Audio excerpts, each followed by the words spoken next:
Բարև ձեզ հարգելի գործընկերներ եւ առցանց հետևորդներ, Մեդիա կենտրոնը այսօր կանցկացնի առցանց քննարկում COVID-19 հեռավար կրթության հոգեբանական ազդեցությունը կրտսեր դպրոցականների, նրանց ծնողների եւ ուսուցիչների վրա թեմայով։ Ներկայացնեմ մեր բանախոսներին Բարսի Սենեքերիմյան, մանկական հոգեբան, Աննա Գևորգյան, կրթության փորձագետ, Անի Վարդանյան, հոգեբան փորձագետ, Լուսինե Սիմոնյան, մանկական զարգացման հիմնադրամի տնօրեն, Արմենուհի Բուրմանյան, մանկական զարգացման հիմնադրամի ծրագրերի համակարգող։ Բարև ձեզ հարգելի բանախոսներ, շնորհակալ եմ մեր հրավերն ընդունելու համար։ Եվ այսպես հեռավար շփումը, տևական մեկուսացումը, ամբողջովին տեղափոխումը առցանց կրթության հարթակ, թվային տեխնոլոգիաներին տիրապետելու խնդիրը երեխաների, ծնողների եւ ուսուցիչների համար անհետևանք չի եղել։ Քաղաքացիական հասարակության աջակցությունը Հայաստանում առցանց կրթությանը ծրագրի շրջանակում մանկական զարգացման հիմնադրամը Ասիական զարգացման բանկի աջակցությամբ իրականացրել է հետազոտություն տարրական դպրոցի ուսուցիչների, աշակերտների եւ նրանց ծնողների վրա առցանց ուսուցման հոգեբանական ազդեցությունը գնահատելու նպատակով եւ այսօրվա քննարկման ընթացքում մեր բանախոսները կներկայացնեն, թե ինչպիսի հետևանքներ են ունենում հեռավար կրթությունը համավարակի ճգնաժամային իրավիճակներում ուսուցիչների, դպրոցականների եւ ինչպես նշեցի նրանց ծնողների հուզականության բարեկեցության վրա։ Քննարկումը թերևս Լուսինե, սկսենք ձեզանից, խնդրեմ նախ ներկայացրեք գաղափարը ինչպես հղացավ եւ երբ մեկնարկեցիք հետազոտությունը, որքան ժամանակահատված է ներառել եւ նպատակը խնդրեմ։ Շնորհակալություն, բարի լույս։ Ծրագիրը, ինչպես տեսնում եք անվանումից, ինքը քաղաքացիական հասարակության աջակցությունն է Հայաստանում առցանց կրթության ոլորտին։ Ինքը մասնավորապես աջակցում է Հայաստանի կառավարությանը, որպեսզի տեսնի, թե ճգնաժամային իրավիճակներում եւ մասնավորապես հեռավար ուսուցման ընթացքում մարդիկ ինչ հուզական ստրեսի են ենթարկվել, ինչ հոգեբանական խնդիրներ է առաջացել։ Ինքը ծրագիրը երկու կարևոր նպատակ ունի, այսինքն մեկը նա է դա քաղաքացիական հասարակության առաքելությունն է, որը պիտի օգնի պետական ռազմավարությանը մասնավորապես ճգնաժամային իրավիճակներում, երբ որ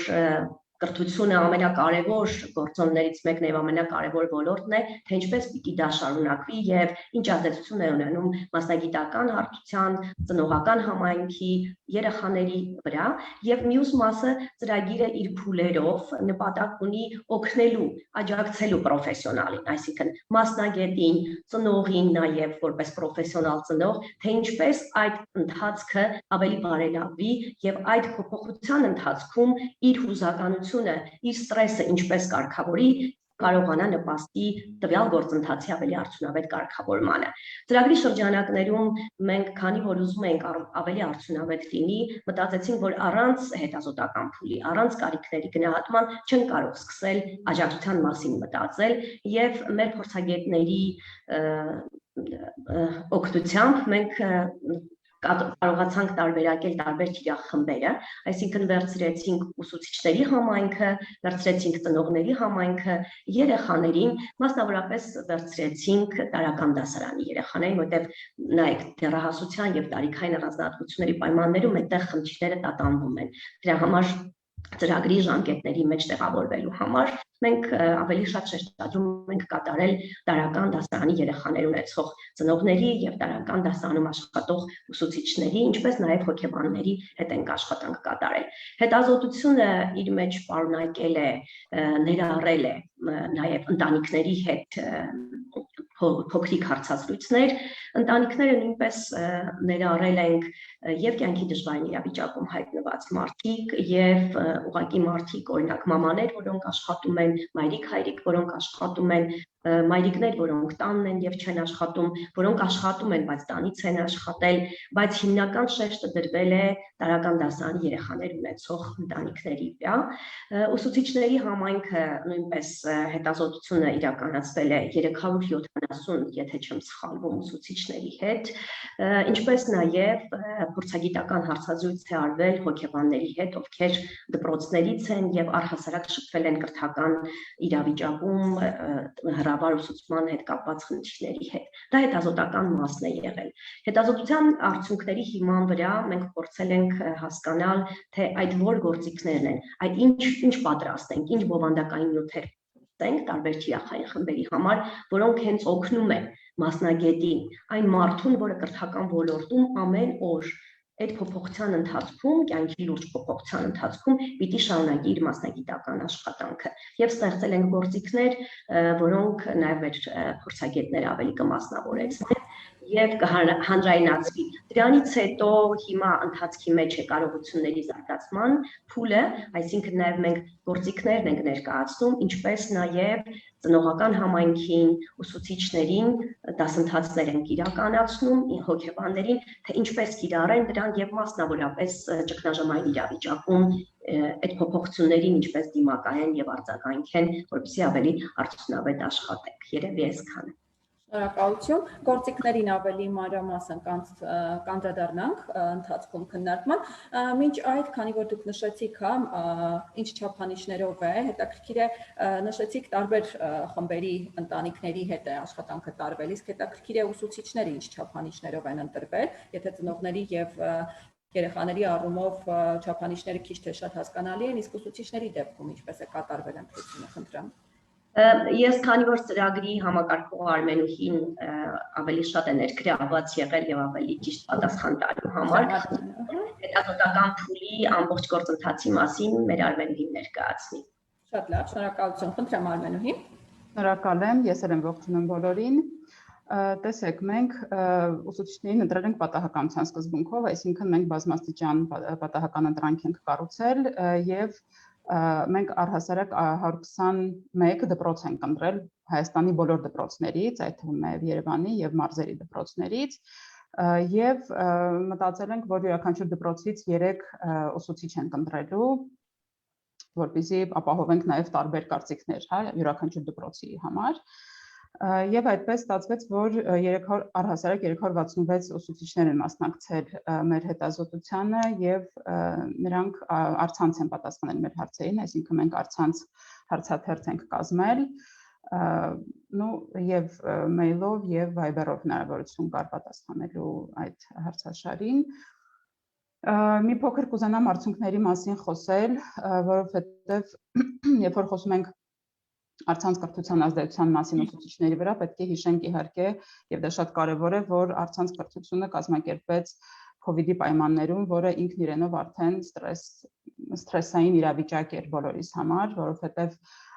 մարտ-մայիս ժամանակահատվածում շատ խիստ սահմանափակումներ կային, տնից դուրս գալու, առհասարակ մարդկանց շփումը շատ նվազել էր արտաքին աշխարհի հետ եւ դա չէր կարող չազդել։ Եվ մենք ոնց որ հարցրեցինք ուսուցիչներին առհասարակ ինչպես է իրենց վրա անդրադարձել COVID-ը եւ գրեթե կեսը, համարյա կեսը 47% ասել էին, որ հոգեբանական առումով իրենց վրա բացասական ազդեցություն է ունեցել, սոցիալական կյանքի վատթարացում է տեղ ունեցել նույնպես կեսի մոտ եւ մոտ 1/3-ը բողոքել է նաեւ առողջության վատթարացումից եւ մոտ 40% նշել է, որ ֆինանսական վիճակը իրենց ընտանիքի նույնպես վատացել է, այդ ամեն ինչը իհարկե չի կարող ազդել նաեւ իրենց աշխատանքային գործունեության վրա եւ մենք գիտենք իհարկե, որ որ մենք պատրաստ չէինք առցանց կրթությանը եւ այդքան արագ անցումին, դա ակնհայտ էր, բայց ամեն դեպքում պետք է նշենք, որ տեխնիկական խնդիրները ամենակարևոր խնդիրներից մեկն էր, որը ուսուցիչները բախվեցին, ընտանիքների մասին առանձին ես կասեմ, եւ տեխնիկական դժվարությունները 25%-ը, հա, ամեն 4-րդ ուսուցիչ ունեցել է տեխնիկական դժվարություններ, այսինքն եւ տեխնիկայից օգտվելու եւ տեխնիկական միջոցների բացակայության, ինտերնետի կապի բացակայության, բավարար որակի բացակայության մասին է նաեւ խոսքը գնում եւ դրա հետ կապված նրանք տարաբնույթ բացասական զգացողություններ են ունեցել, օրինակ բարկություն, անորոշության զգացում, սթրես, տագնապ։ Կուզեմ ասել նաեւ նրա մասին, թե ինչ այլ ազդեցություն է ունեցել առցանց կրթությունը, ճնշող մեծամասնությունը ուսուցիչների ընդգծել է, որ շատ ավելի շատ ժամանակ է պահանջվել իրենց համար բոլոր այն աշխատանքների համար, որոնք առկա ուսուցման պայմաններում նրանք ավելի կարողացել են ավելի հեշտ կազմակերպել, օրինակ, թվերով ասեմ, թվերը միշտ ինչ-որ ինֆորմացիա մեզ ավել են տալիս, օրինակ 66%-ը նշել են, որ իրենց ավելի շատ ժամանակ է պահանջվել աշակերտների հետ հաղորդակցվելու համար։ Տնային առաջադրանքները ստուգելու համար 77% ասել են, որ ավելի շատ ժամանակ է պահանջվել, ծնողների հետ շփվելու եւ դասերը պլանավորելու համար մեծամասնությունը, 63%-ը դա բավականին բարձր թիվ է։ Բացի դրանից 1/3-ը նշել են, որ աշակերտներ ավելի пассив են եղել եւ ավելի շատ են եղել բացակայությունները։ Այս ամեն ինչ եթե մենք պատկերացնենք, կարող ենք նաև հասկանալ, թե ինչքան դժվար է եղել ուսուցիչներին, հաշվի առնելով, որ ուսուցիչների մեծ մասը, ինչքան որ ես կարող եմ դատել, ունեն այդ ձգտումը միշտ իրենց աշխատանքը լավագույն ձևով կազմակերպելու, պատասխանատվության աստիճանը սովորաբար շատ բարձր է ուսուցիչների մոտ ու դա իսկապես շատ ճնշել է նրանց եւ շատ ազդել իրենց վրա հոգեբանորեն եւ չնայած որ ուսուցիչների 16%-ն էին նշել, որ ունեցել են հոգեբանական աջակցություն են ստացել, նշել են, որ ստացել են հոգեբանական աջակցություն, բայց միայն 3%-ն են դիմել պրոֆեսիոնալ հոգեբանների աջակցությանը։ Եվ նաև նշել են, որ օրինակ դպրոցում այդ աջակցությունը իրենց հասանելի չի եղել, այսինքն նրանց ծառայություն չեն ունեցել, որ հենց դպրոցում կարողանան ստանալ։ Ինչ ես տեսեք, մեր հետազոտությունը ինքը շատ ծավալուն է եւ մենք շատ ինֆորմացիա ունենք եւ այդ ինֆորմացիան մենք անպայման հասանելի կլինի մեր էջում ամբողջական։ Եթե կան հարցեր, առանձին հարցերի, խնդրեմ անդրադառնանք։ Շատ լավ։ Շնորհակալ եմ Վարսի, հետաքրքիր է, քանի որ ուսուցիչների վրա ինչպիսի ազդեցություն է ունեցել այս մասին Արմենուին ներկայացրեց, հետաքրքիր է ինչպես է դրսևորվել այդ ազդեցությունը երեխաների վրա, հա, ինչ ստրեսային իրավիճակներ են եղել, ինչն է հատկապես այդ ստրեսային իրավիճակը ստեղծել, խնդրեմ ներկայացրեք, եթե օրինակներ կան, շատ ավելի լավ։ Շատ լավ, նախ առաջին հերթին այն, որ իրավիճակը ստրեսային էր բոլորի համար, հատկապես երեխաները իրենք այսպես ամբողջությամբ կրել են փոփոխությունները, այդ նոր ձևաչափը սովորելու եւ իրենց համար նախ ամենաառաջինը հատկապես ելնելով տարիքային առանձնահատկություններից, որ փոքր են առաջին դասարանում կամ երկրորդ դասարանում գտնվող երեխաները չէին հարցազրույցների ժամանակ նույնիսկ իրենց համար անհասկանալի թե ինչպես ստացվեց, որ արդեն ուսուցչին չեն տեսնելու, բնական շփում չի լինելու, նմանատիպ այսպես անորոշության զգացողություններ էր նրանց մոտ եւ մյուս բանը, որ նորից այդ տեխնիկական խնդիրները եւ այդ ոչ անմիջականությունը տանում էր նրան, որ նախ առաջին հերթին բովանդակային առումով շատ բացթողումներ էին դինում երեխաների համար։ Այն նյութը, որը պետք է մատուցվեր շփման, հաղորդակցման, այսպես ինտերակտիվ ինչ-որ միջոցներով, դա բավականին այսպես կորում էր, անհետանում էր on-line կրթության պարագայում եւ երեխաները չէին ունենում այսպես կոպիտ ասած բավարարվածության զգացողություն տվյալ դասից, դասապրոցեսից։ Մյուս բանը, որ շատ պակասում էր երեխաներին, դա հենց ուսուցչի հետ շփումն էր, որ շատ երեխաներ իրենց անձնային առանձնահատկություններից ելնելով նշում էին, որ երբ որ դասարանում են լինում, ուսուցիչը արագ նկատում է իրենց օրինակ զգացողությունները, թեկուզ նույն այդ դասը չհասկանալու այդ անորոշ վիճակը, ուսուցիչը միանգամից տեսնում է եւ փորձում է արձագանքել տվյալ պահին եւ on-line կրթության պարագայում նաև պետք է նշել, որ այնպես չի եղել, որ բոլոր դպրոցները Zoom-ով են անցկացրել դասերը, տարատեսակ միջոցներ են կիրառվել, հնարամտության, այսպես ինչ տարբերակներ, որ հնարավոր եղել է, փորձել են ուսուցիչները դասը ապահովել, բայց նորից այստեղ բովանդակությունը եւ շփումն է դուրժել երեխայի հետ։ Մյուս բանը, երեխաները շատ կարոտում էին միմյանց հետ շփումը, շատ պակաս էր զգացվում եւ մենք գիտենք, որ տարեկան դպրոցում մենք բացի այն, որ տալիս ենք ստեղծում ենք այն հիմքերը նոր երեխայի մոտ հմտություններ ենք ձևավորում ուսման նկատմամբ, նաև սոցիալական շփումն է շատ կարևոր երեխայի համար այս շրջանում եւ այստեղ նորից կային որոշակի առանձնահատկություններ։ Իհարկե նշեմ, որ գյուղական համայնքներում որքան էլ որ փորձել են պահպանել անվտանգության կանոնները, իհարկե երեխաները որոշակի շփում հաղորդակցություն ունեցել են ինչ որ հեռավորության վրա, իսկ քաղաքում բնակվող երեխաների մոտ բնականաբար ավելի այսպես սահմանափակումները շատ էին եւ հետագայում նաեւ արդեն վերջին այսպես արդյունքները ամփոփելուց ուսուցիչների հետ հանդիպումների, տրեյնինգների ժամանակ ես միշտ նշում էի, որ հետագայում եթե նույնիսկ մենք նորից անցնենք այս համակարգին, լավ կլինի, որ մենք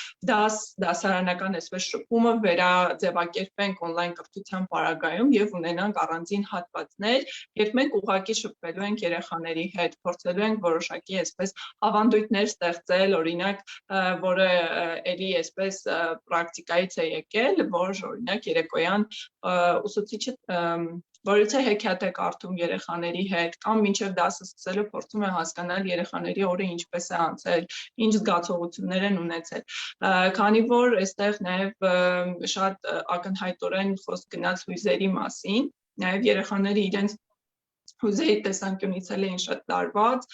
շատ այսպես ակնկալիքները մեծ էր, որ մեծերը իրենց կհասկանան, իրենց դրության մեջ կմտնեն, բայց մենք մեծերս էլ որոշակի այսպես լարվածություն ունեինք։ Մի խոսքով կարելի է ասել, որ երեխաները հայտնվել էին մի այսպես իրավիճակում, երբ ամեն ինչ դեպի իրենց էր գալիս եւ իրենք սպասում էին մեզանից մեծերից արձագանքի, սակայն կարծում եմ բոլոր դժվարությունները նոր հնարավորության սկիզբ են եւ այս նույն մեր գործիքները մշակելիս, հանդիպումներ իրականացնելիս մենք արդեն փորձում ենք ոչ միայն դիտարկել այն, որ կրթությունը լինելու է on-line իրավիճակում, ինչպես արձագանքել երեխաների հետ, ինչպես խոսել, ինչպես ներկայացնել իրավիճակները կամ ինչպիսի մեխանիզմներ առաջարկել տվյալ իրավիճակի լուծման համար, մենք դիտարկենք ոչ միայն on-line պարագայում, այլ նաև off-line կենթանի շփման դեպքում, որովհետև միշտ երեխաները կարիք են ունենում մեր աջակցությանը։ Շնորհակալություն, Անի, հետաքրքիր է ծնողների նաև, անդրադառնանք ծնողների վրա ինչ ազդեցություն է ունեցել եւ այս ամենը, երբ առանձին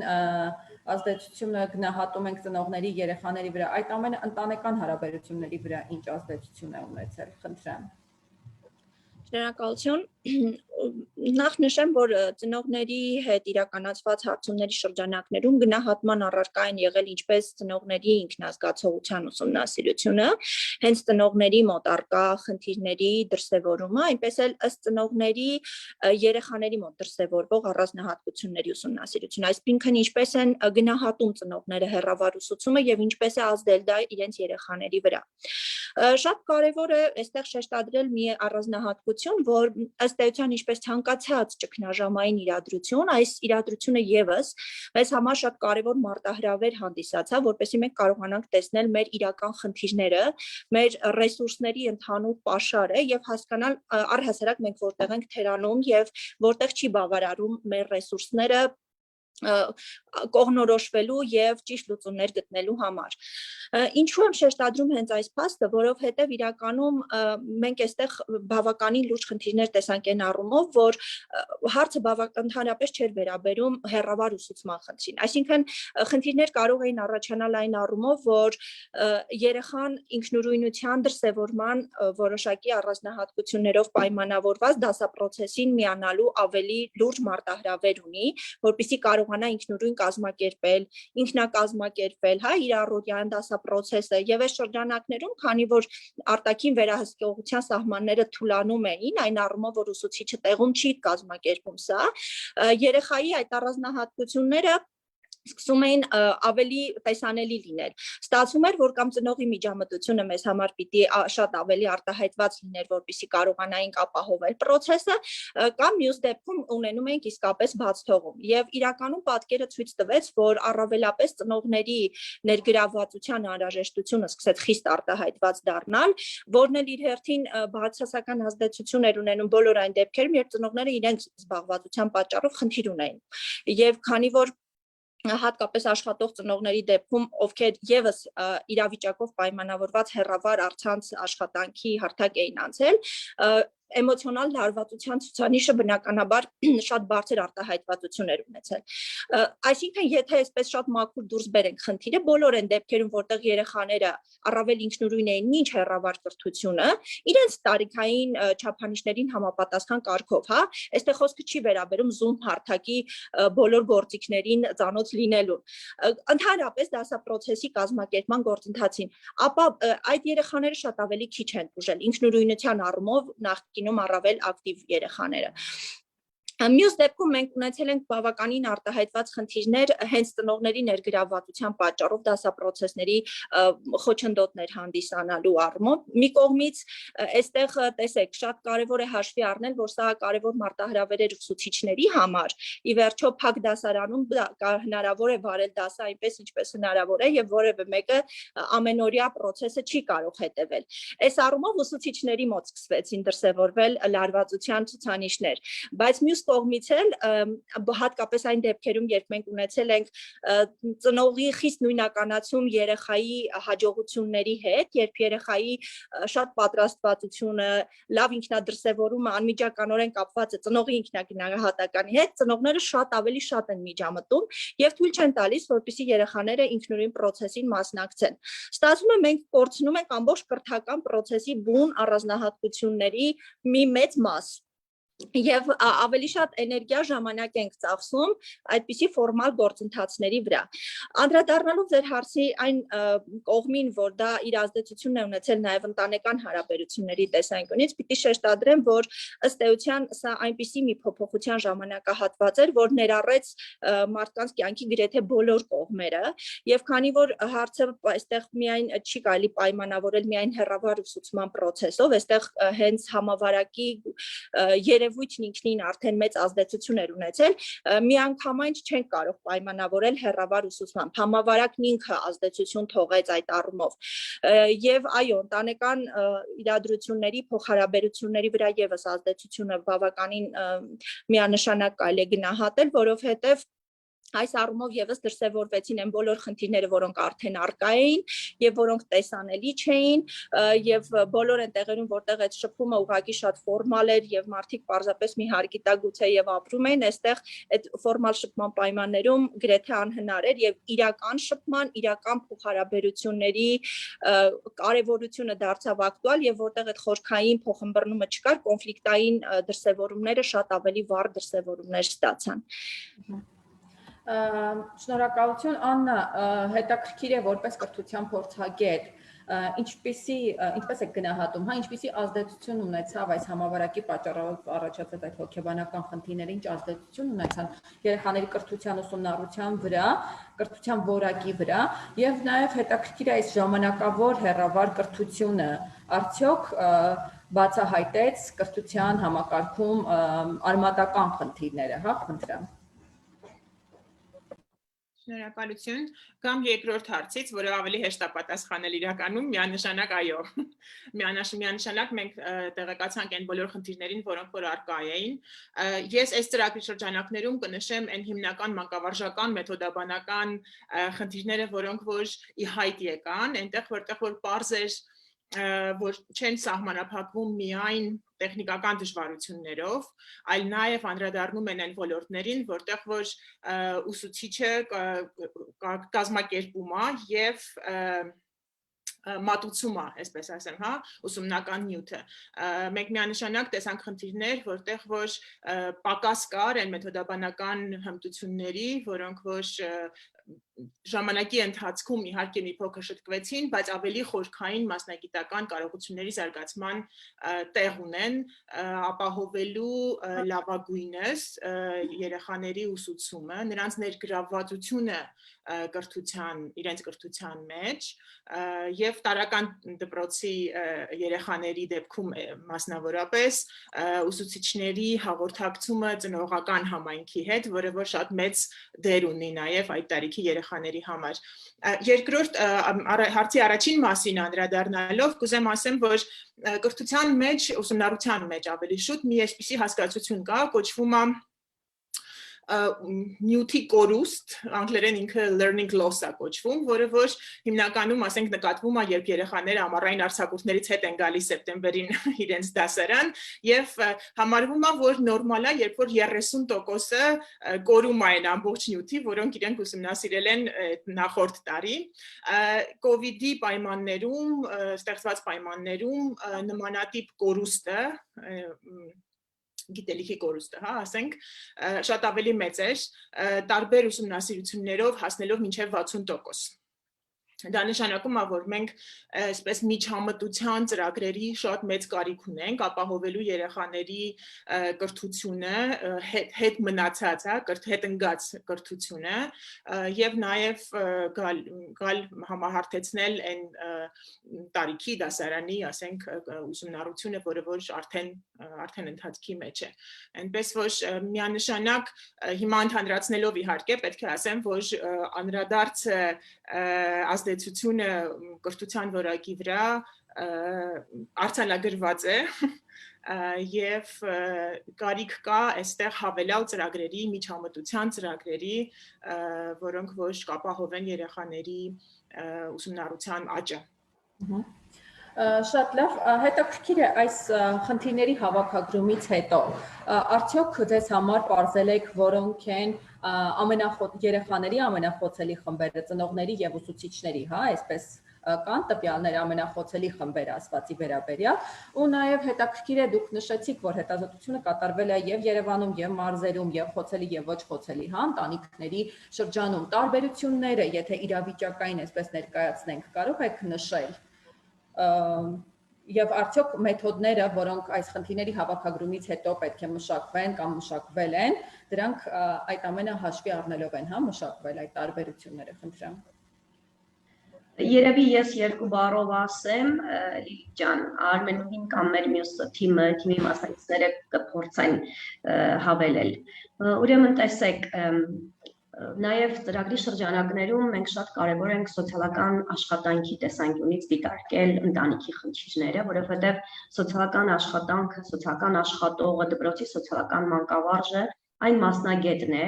որը ավելի համակարգում է երեխայի կոնկրետ խնդիրները, ծնողների խնդիրները եւ ընտանիքի խնդիրները եւ փորձում է դրանք ուղղորդման, նրանց ուժեղացնելու, խորհրդատվություններ անելու միջոցով տանի դեպի ինքնին երեխայի, ծնողի, ընտանիքի ուժեղացում, որպեսզի իրենք կարողանան իրենց խնդիրները արդեն իրենք լուծեն։ Եվ ծրագրի շրջանակներում մենք նաև սոցիալական աշխատանք ենք կատարել եւ ընտրել ենք հենց սոցիալական աշխատանքի տեսանկյունից այն ընտանիքներին, ովքեր կյանքի դժվարին իրավիճակներում են հայտնված եղել եւ հայտնվել են համավարակի ժամանակահատվածում եւ դիտարկել են նրանց խնդիրները այս տեսանկյունից։ Ամենախոցելիները, ինչպես իմ մյուս գոլեգաները ասեցին, դա կրկին ոչ միայն համավարակի շրջանում էր, այլ նաև եթե մարդիկ արդեն իսկ կյանքի դժվարին իրավիճակում էին, որոնք ունեին տարբեր զբաղվածության խնդիր, սոցիալ-տնտեսական խնդիրներ, ունեին զարգացման խնդրով երեխաներ, իհարկե այս համավարակի ժամանակահատվածում եւ մասնավորապես հեռավար ուսուցման շրջանում էլ ավելի խորքային էին դարձել նրանց խնդիրները։ Ինչը վերաբերվում է ինքնուրույն լուծման հաղթահարման տեսանյութ այդ խնդրին, ապա եւ երեխաները եւ ծնողները, որոնք ունեին այդ հմտությունները, կարողացել էին հաղթահարել, գտել էին ճանապարհներ, որոնք չէ, եթե կային մասնագետներ համայնքներում, ապա սոցիալական աշխատանքի, սոցիալական աշխատողների, համայնքային սոցիալական աշխատողների աջակցությամբ փորձել էին այդ խնդիրներին որոշակի լուծումներ տալ, բայց ասելիքս նա է, որ կյանքի դժվարին իրավիճակում հայտնված մարդիկ, որոնք արդեն իսկ կյանքի դժվարին իրավիճակում էին, այս դեպքում առավել խոցելի էին դարձել իրենց տարբեր բազմազան խնդիրների տեսանկյունից։ Եվ ծրագիրը հատուկ էր ներառել սոցիալական աշխատանք ընտանիքների հետ, որովհետև հենց մենք դա ենք ուզում հասկանանք այս մյուս խոցելիության ժամանակահատվածում ինչ ջանքեր են պահանջվում մասնագիտական, բազմամասնագիտական թիմից, բայց այս դեպքում սոցաշխատողների համար ավելացել էին նաև այլ կյանքի դժվարին իրավիճակում հայտնված մարդիկ, որոնք նախկինում չէին եղել, այս փաստը կարձանագրեմ։ Եվ մի բան էլ, ես կարծում եմ իմ գոլեգաները կհամաձայնեն իմ հետ, մենք քանի որ հուլիսից ենք սկսել ծրագիրը, հետազոտությունը իրականացվել է արդեն այդ նախկին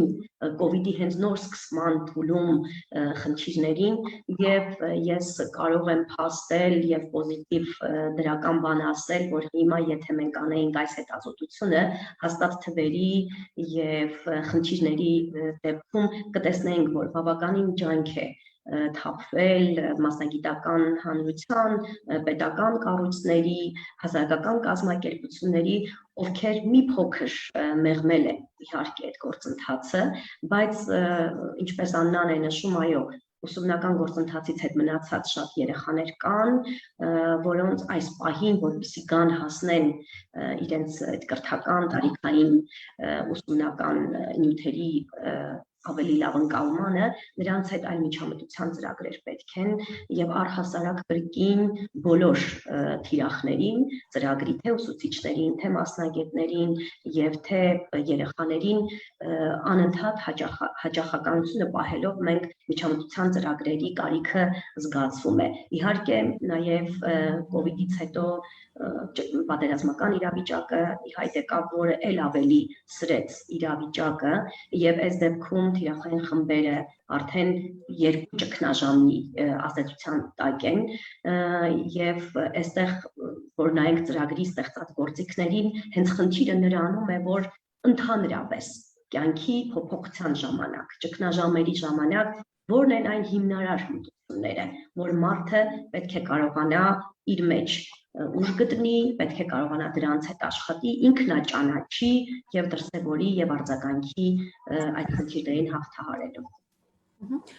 Շատ լավ եւ քանի որ դուք նշեցիք, հա, առաջին ալիքի այսպես ընթացքում է հետազոտությունը տեղի ունեցել, հետաքրքիր է հետադարձ կապ թիրախային խմբի հետ կա, որ թե այսպես հետազոտությունը ավելի ընդհանուր նպատակ է հետապնդում նախ սա եւ նաեւ կարող ենք արդեն անդրադառնալ հետազոտության ընթացքում հայտնաբերված խնդիրների մեղմանն ուղղված մեխանիզմներին, հա, որոնք արդեն իրենց ազդեցությունը կարող են ունենալ այս ժամանակահատվածում, խնդրեմ։ Քանի որ սոցիալական աշխատանքի տեսանկյունից ընտրվել էին տարբեր մարզերի ընտանիքներ, որոնց հետ սոցիալական աշխատողներն են նաև աշխատում, հետադարձ կապը պահվում է սոցիալական աշխատողների կողմից եւ դրա համար եմ ասում, որ կարող ենք ասել, որ տեխնիկապես հագեցվածության ավելի հմտությունների ձեռքբերման գործընթացը ավելի բարելավել է, բայց առհասարակ ոչ այս ծրագրի շրջանակներում հիմնադրամը քանի որ ճգնաժամային իրավիճակում հայտնված ընտանիքների հետ անընդհատ աշխատանք է կատարում եւ մեր սոցիալական աշխատողները անընդհատ այդ խնդիրների եւ վերհանման փուլում են ամենօրյա իրենց աշխատանքում, մենք տեսնում ենք եւ ծրագրում ընդգրկված ընտանիքներ եւ առհասարակ այն ընտանիքները, ովքեր կրթական ոլորտի երեխաներ ունեն, որոնք կյանքի դժվարին իրավիճակում են հայտնվել, ինչ փուլային ազդեցությամբ եւ ինչ բարելավման աճ է արձանագրվել։ Իհարկե կան նաեւ որ նոր խնդիրներ են ի հայտ գալիս, բայց այո, հետադարձ կապը կոնկրետ ծրագրի ընտանիքների հետ պահում է, սոցիալական աշխատողները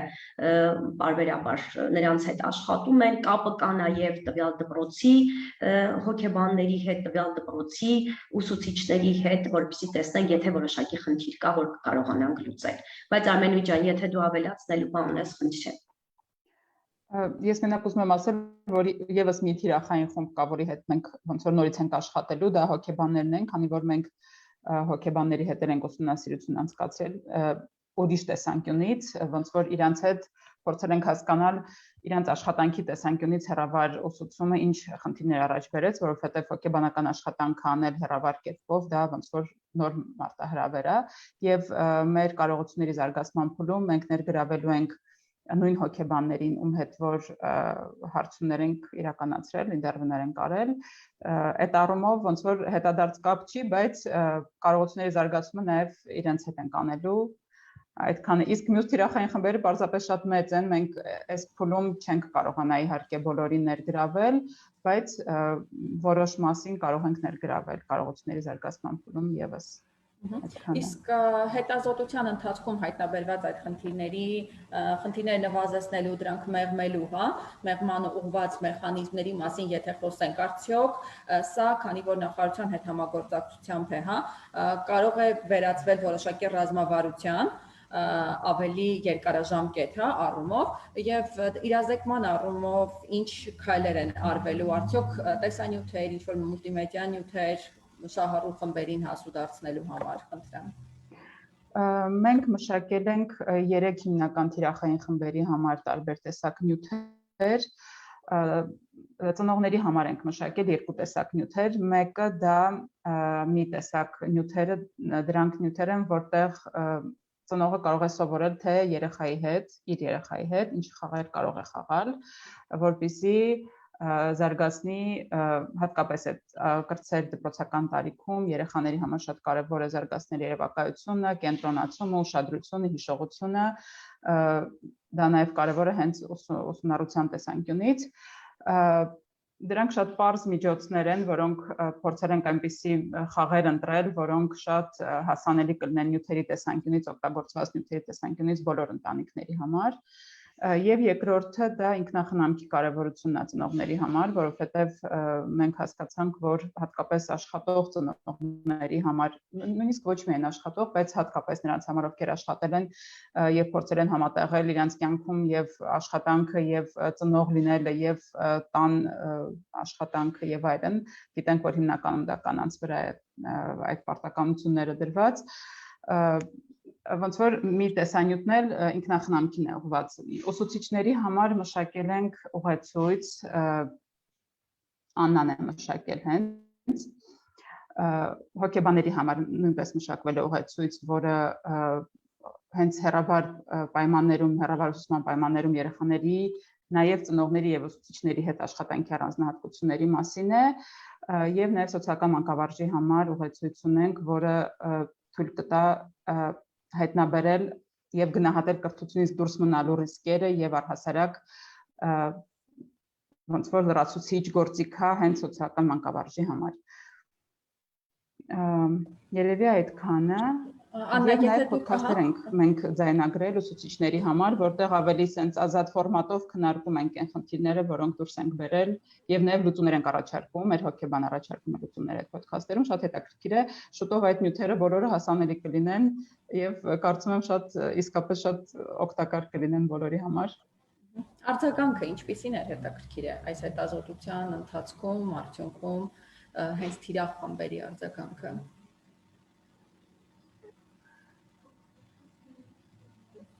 Արձագանք ինչ տեսանկյունից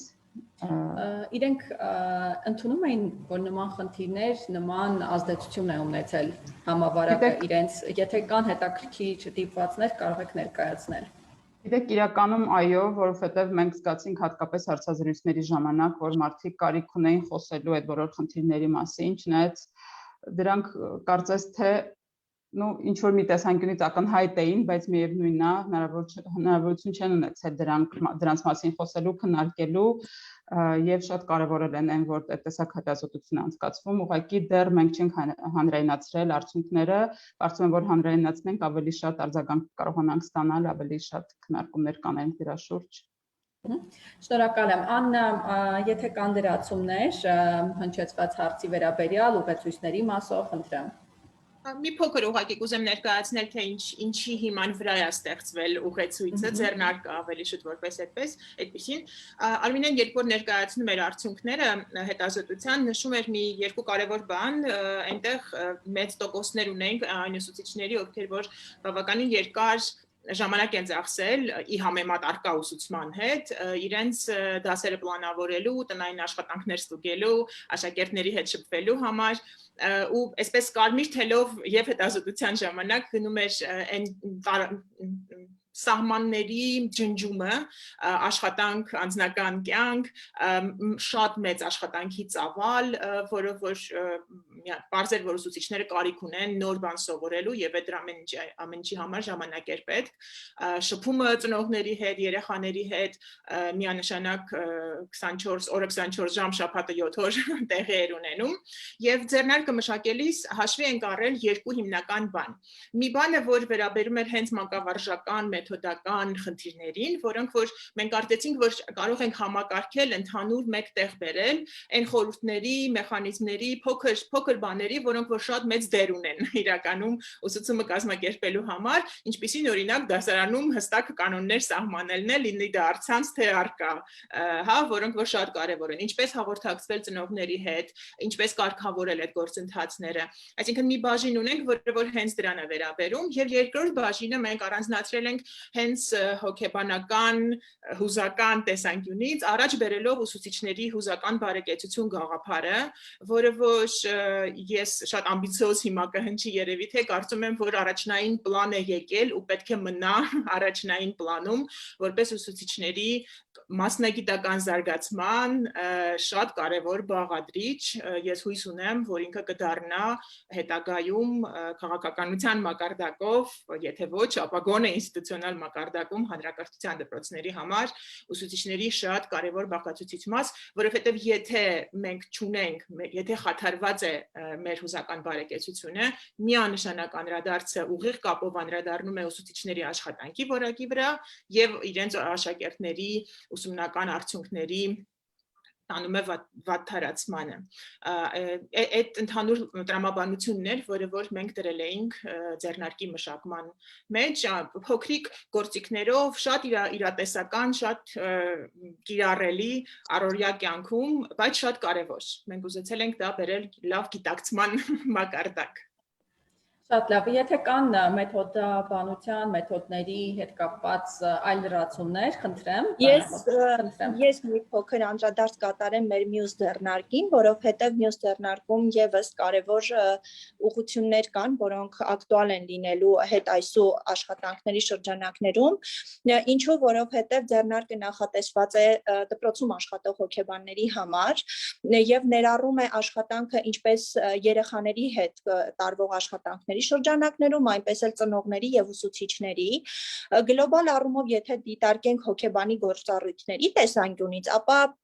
Սա շատ կարևոր օղակ է դառնում հենց ամբողջ կրթական process-ի կազմակերպման առումով, որովհետև կրթությունը չի կարող արդյունավետ լինել, եթե չկա փոխհամագործակցություն ծնողի, երեխայի, ուսուցչի եւ այս օղակը համալրված չէ համագործակցության էլեմենտներով, եւ այստեղ հոգեբանը ստացվում է շատ կարևոր իր դերակատարումը կարող է ունենալ, իսկ հեռավար ուսուցման շրջանակներում սա շատ ավելի արդիական խնդիր է, որովհետև ստացվում է, որ այն գործիքները, որոնք մինչ այդ աշխատել են երեխաների, ուսուցիչների, հոգեբանների հետ աշխատանքների ընթացքում, հեռավար ուսուցման ընթացքում չեն աշխատում։ Այստեղ բոլորովին այլ մարտահրավերներ են եւ այստեղ բոլորովին այլ կրթական ձևաչափեր եւ աշխատանքային մոդելներ են պահանջվում։ Փորձել ենք հնարավորինս ներկայացնել այն առանձնահատկությունները, որոնց պետք է ուշադրություն դարձնի հոգեբանը։ Իմ գոլեգան Վարսին Սերեքերիմյան առաջարկել է կոնկրետ որոշակի գործնական վարժություն մոդելներ, որոնք կարող են կիրառել այդ աշխատանքի ընթացքում, բայց պիտի շեշտեմ, որ ձեռնարկի մենք առավելապես փորձել ենք մտածողության ոճին անդրադարձ կատարել, հա, այսինքն փիլիսոփայությունը կրթական համակարգում բերել այն ուղղվածության, որ դա միայն ու միայն համագործակցության էլեմենտներով լինի եւ որևէ առումով որևէ մասնագետ պարզապես ֆորմալ մասնակցություն չունենա որևէ օղակում։ Իհարկե, այստեղ շատ մեծ դեր են ունեցել նաեւ հենց գործնական մեր մեթոդների առաջադրված տարբերակները, որոնք օգտագործելով իրենք կարող են հասնել որոշակի արդյունքների։ Վարսիկ խնդրեմ։ Ահա, նախ խոսամ տեսանյութերի մասին, որոնք պատրաստվել են եւ այսպես գլխավոր հերոսներից մեկը ես եմ, մյուսը երեխաներ են, ում հետ մենք խաղալով փորձում ենք ցույց տալ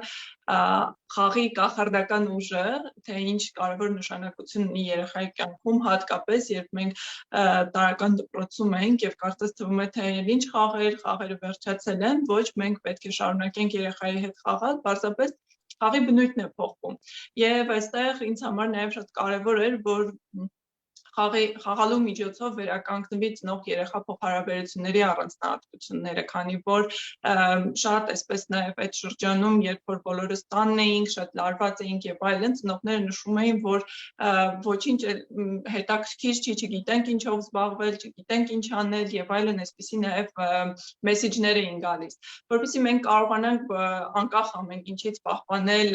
լավ դրական փոխհարաբերություններ մեր երեխաների հետ եւ նաև դրանք լինեն արդյունավետ իրենց ուսումնառության process-ում, ես առաջարկել եմ խաղեր, որոնք հիմնականում այսպես մի քանի ոլորտներ են ընդգրկել, դա իմացական գործընթացների, ուշադրության, հիշողության, երևակայության եւ տրամաբանության զարգացումն է։ Մյուս բանը, որ դա հույզերի հետ կապված անդրադարձն է, մենք գիտենք նաեւ սկզբում էլ նշեցի, որ երեխաների հույզերին այդ շրջանում կարիք կար անդրադառնալու ավելի այսպես ինտենսիվ, իսկ ընդհանրապես նաեւ էլի այն գործիքները, որոնք ես առաջարկում եմ, առօրյայում եւս կիրառելով մենք ունենում ենք ցանկալի արդյունքը բոլորիս համար։ Եվ նաև նշեմ կարևոր մի այսպես ինձ համար նպատակ, որ այդ խաղերը, որոնք որ ես ներկայացնում եմ, դրանք իրենցից չեն ներկայացնում շատ այսպես բարդ նյութեր, բարդ այսպես տեխնիկական միջոցներ, որպեսզի խաղը կազմակերպվի, նաև այստեղ ես հաշվի եմ առել բոլոր թիրախային խմբերի առանձնահատկությունները, տանը հեշտ արագ պատրաստվող խաղեր են, որպեսզի ծնողները դա կիրառեն։ Մյուս բանը,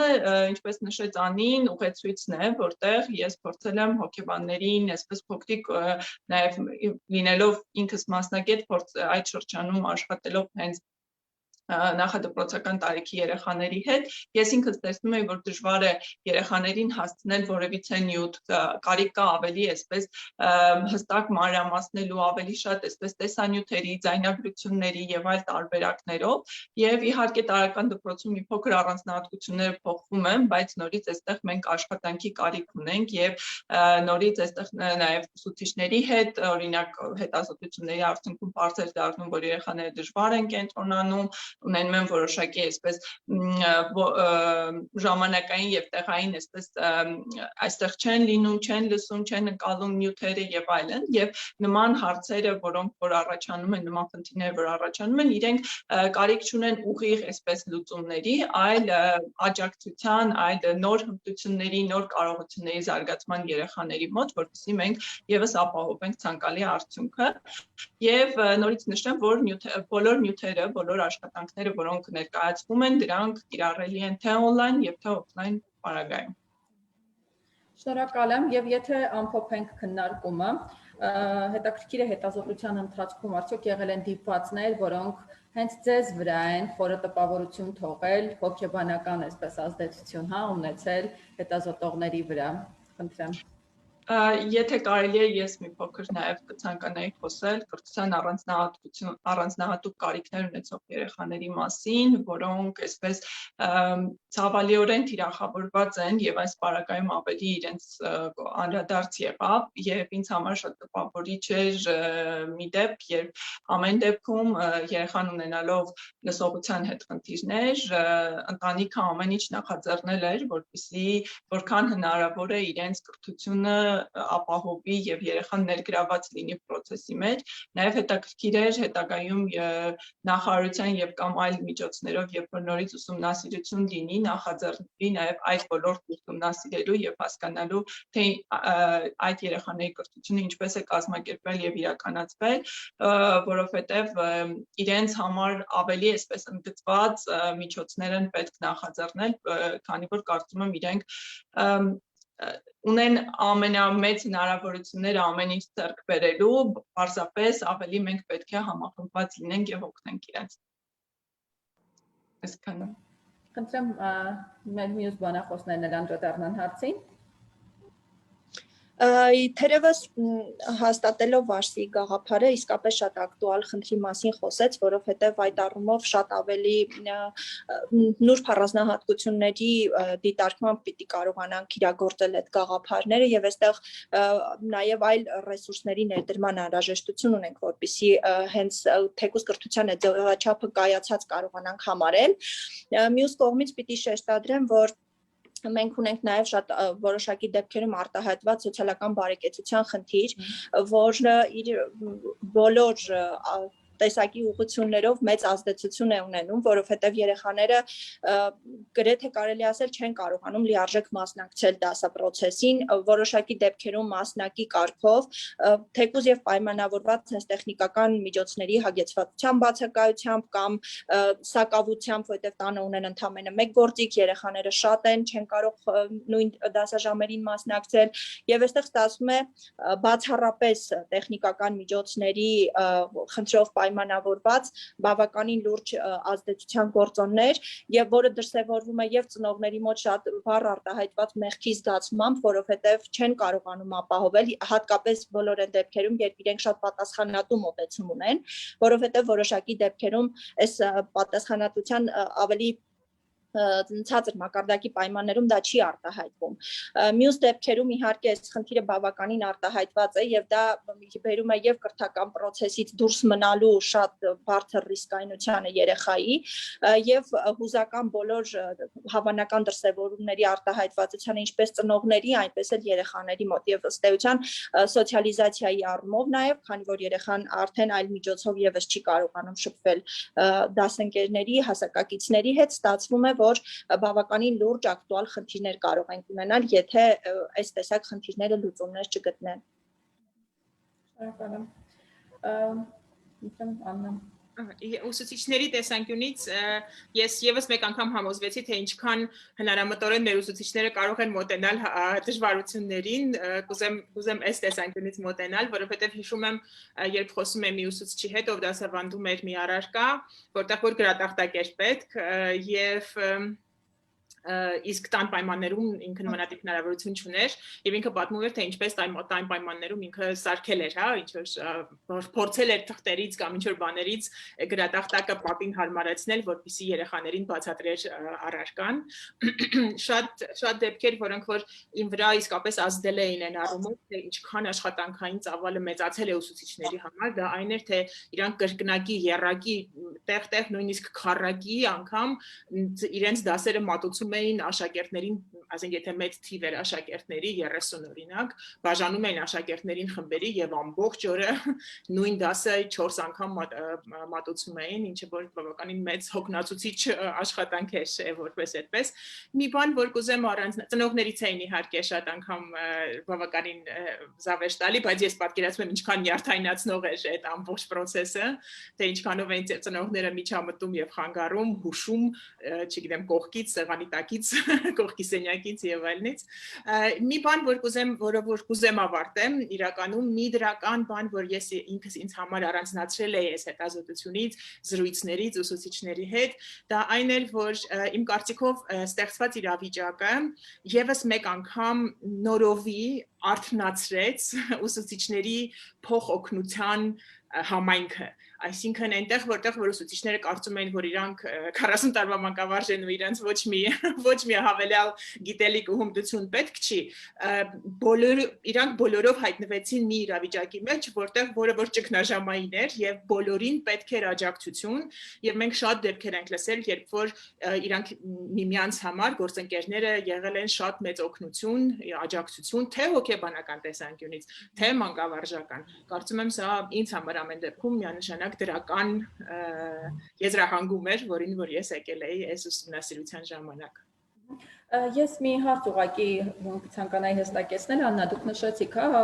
հնարամտությունների, նաև հոգեբանական ազդեցությունների, հետաքրքիր է այդ ճգնաժամային իրավիճակում եղել են աշխատանքից ազատման դեպքեր, որ դրանք նպաստել են կամ պատճառ են եղել։ Մեր զրույցներում նմանատիպ այն զրույցները, որոնք որ ես եմ իրականացրել, ես նման դեպք չեմ հիշում։ Շատ լավ, շնորհակալ եմ, եթե մեր մյուս բանախոսները լրացումներ, դիտարկումներ ունեն հարցի առնչությամբ, խնդրեմ։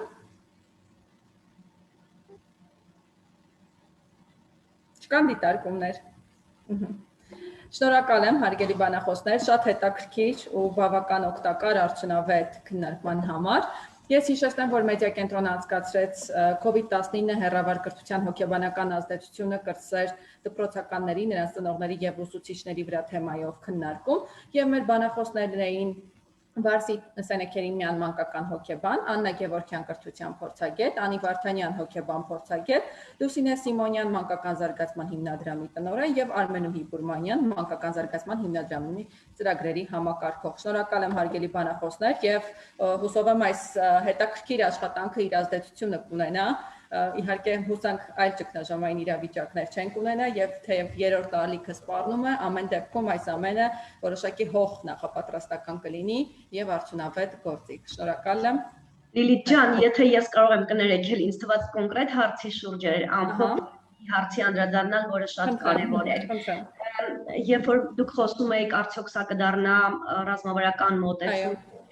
Ես ուզում եմ նշել, որ ամբողջ գործիքների ստեղծման եւ ամբողջ գործընթացի ժամանակ մենք շատ սերտ համագործակցել ենք հոգեբան մանկավարժական կենտրոնի մասնագետների հետ եւ այս ամեն ինչը պետական ռազմավարության ներքո եղել, այսինքն շատ առողջ քննարկումներ են եղել, թե դա որն են լավ լուծումները եւ ինչ պետք է անենք եւ մյուս մասը, որ նաեւ թեժգից է մեկնարկած եղել ծրագրի շրջանակներում եւ կոնկրետ հրապարակվել է դա թե թեժ գծով ծնողները, տարբեր մասնագետներ ինչ խնդիրներ կարող են ունենալ, որտեղ մեր գրասենյակում սոցիալական աշխատողը պատասխանել գրանցել է այդ հարցերին եւ հիմա նաեւ պլանավորվում է կրթության, գիտության, մշակույթի եւ սպորտի նախարարության հետ հասկանալու թեժ գծի հանձնումը եւ այն ուղեցույցը, թե ինչպես ենք մենք թեժ գիծը կիրառել ճգնաժամային իրավիճակներում, ինչպես կարող են իրենք կիրառել կոնկրետ կրթությանը վերաբերող հարցերին, ինչպես նաև կուզեի նշել, որ ծրագիրը պատերազմից հետո երբ որ վերաձևակերպեց խնդիրները ոչ միայն հեռավարուսուցման, այլև մենք տեսանք, որ շատ սոցիալ-հոգեբանական աջակցության կարիք ունեցող ընտանիքներ կան եւ երեխաներ կան եւ այս պահին Արարատի, Կոտայքի, Վայոց ձորի, Արմավիրի մարզում շրջիկ թիմ է գործում հոգեբանի հատուկ մանկավարժի սոցիալական աշխատողի, ովքեր կոնկրետ թե ծրագրի թիրախավորված ընտանիքներին եւ թե առհասարակային ընտանիքներին, որոնք ճգնաժամային իրավիճակներում ունեն սոցիալ-հոգեբանական աջակցության կարիք, նրանց ստանում են այդ աջակցություն եւ սա այն փոքր մասն է, որը փորձում է նաեւ կրթական հիմնախնդիրներին լուծում տալ, փորձում է աշխատել երեխաներին, որոնք ունեն զարգացման խնդիրներ, բայց առհասարակ իհարկե շատ են խնդիրները եւ լավ կլինի, որ պետությունը իր տարբեր ոլորտներում ունենա ճգնաժամին արձագանքելու լավ որակյալ ռազմավարական մեխանիզմներ եւ ընթացակարգեր, թե ընդհանրապես եւ թե կոնկրետ ոլորտներին վերաբերող, այնպես որ էս է ուզում ասել, շնորհակալություն ձեզ մեզ հրավիրելու համար։ Շնորհակալություն, մեդիա կենտրոնը եւս կշարունակի ուշադրության կենտրոնում պահել այս խնդիրը եւ հետագայում եւս քննարկումների միջոցով անդրադառնալ բարբերաբար։ Շնորհակալ եմ հարգելի բանախոսներ, հաջողություն։ Ստացիություն։